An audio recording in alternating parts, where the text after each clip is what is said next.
mengapa kematian beliau menggemparkan Kairo dengan pemakamannya yang dihadiri lebih dari 1,5 juta orang.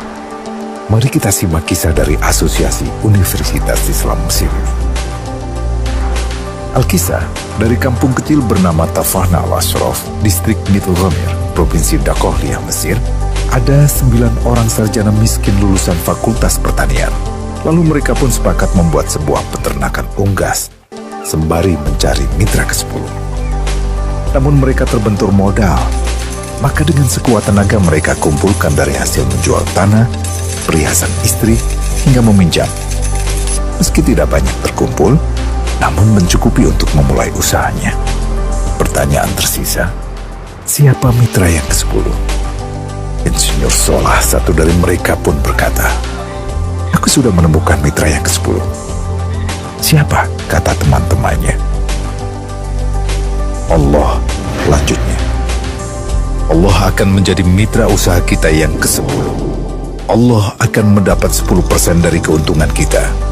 Dengan perjanjian, Allah yang akan memberikan perlindungan dan pemeliharaan, keamanan dari segala wabah penyakit."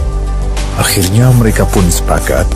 Kontrak kerjasama pun ditulis secara rinci dan dicatatkan ke notaris, lengkap dengan peran mitra ke-10 tersebut. Tak disangka, setelah 1 musim bisnis mereka langsung meroket, jauh dari yang dibayangkan sebelumnya. Lalu mereka pun kembali bersepakat menambah jatah keuntungan mitra ke-10 menjadi 20% di musim kedua, dan begitu seterusnya hingga mencapai 50%. Lalu bagaimana keuntungan mitra ke-10 itu dialokasikan?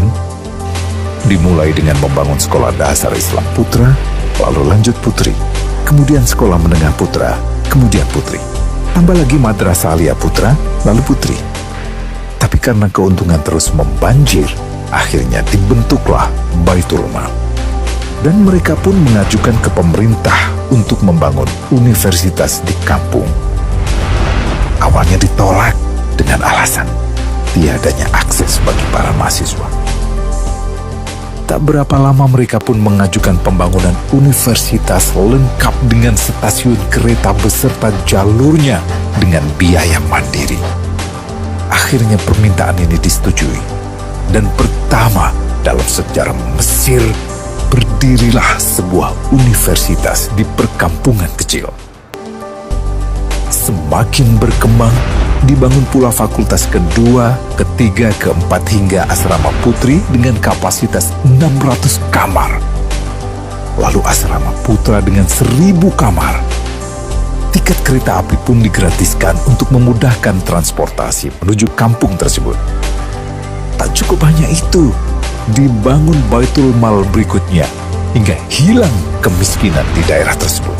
Dan program ini diduplikasi ke kampung-kampung lain hingga bisa dikatakan tak ada kampung yang disinggahi Insinyur Solah kecuali akan dibangun Baitul Mal untuk warga. Bantuan pun diberikan untuk fakir miskin dan para janda. Pemuda pengangguran pun dilatih untuk mengelola perkebunan sayur hingga mandiri, bahkan sampai bisa mengekspor ke negara tetangga. Pada saat panen raya, seluruh penduduk dikirimi paket sayur. Di hari pertama Ramadan diadakan buka puasa bersama untuk seluruh penduduk desa. Mereka memasak dan hadir ke lapangan yang dipenuhi beraneka makanan. Disiapkan juga perabotan untuk gadis-gadis yatim yang ingin menikah. Dan ini semua merupakan sedikit dari banyaknya kebaikan yang dilakukan oleh Insinyur Solah.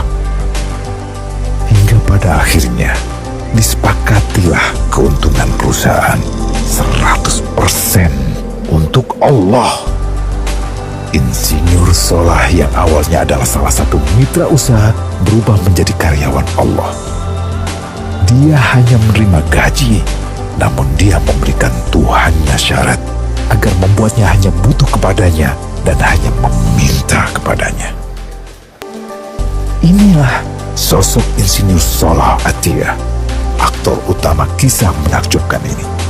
Keikhlasannya membuat ia sama sekali menolak terkenal di media massa. Dan kini, meski orang yang melibatkan Allah ke dalam bisnisnya ini telah wafat, terbayang seluruh amal jariahnya yang selalu mengalir untuknya. Masya Allah. Pertanyaannya, akankah ini hanya menjadi sebatas kisah saja? Atau menjadi teladan bagi kita untuk mengikuti jejaknya?